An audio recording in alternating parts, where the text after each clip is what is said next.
People are concerned about having a woman in charge of the paper, that she doesn't have the resolve to make the tough choices. Thank you, Arthur, for your frankness. The Post has a star-studded cast along with 6 Golden Globe nominations. The film telling a true story of one of the biggest cover-ups in government history. We're taking a closer look with the star-studded cast. Do you have the papers?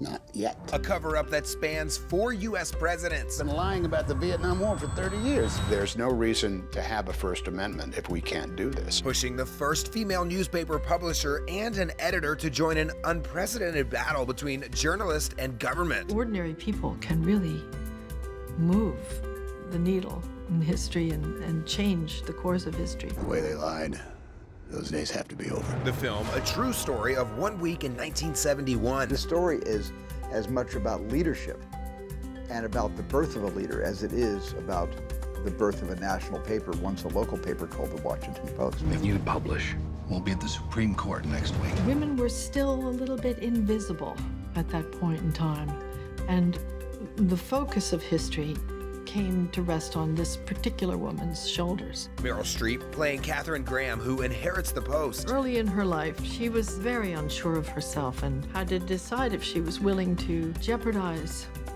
her family's legacy, the paper, thousands of jobs, if they were shut down. Nixon will muster the full power of the presidency, and if there's a way to destroy you, by God, he'll find it. They didn't know if cops were going to come knocking on their doors or if the federal marshals were going to come in and smash up the printing presses. I'm asking your advice, Bob, not your permission. I cannot imagine anybody else playing Katharine Graham. While this is the 5th time Tom Hanks has been directed by Steven Spielberg, this is the first for Meryl Streep. I had to stop myself from doing nothing but complimenting her. I had to just hold back and do the work with her because it was an extraordinary transformation and plumbed the depths of her life in under 2 hours. I don't know how Meryl did it, and I'm the director.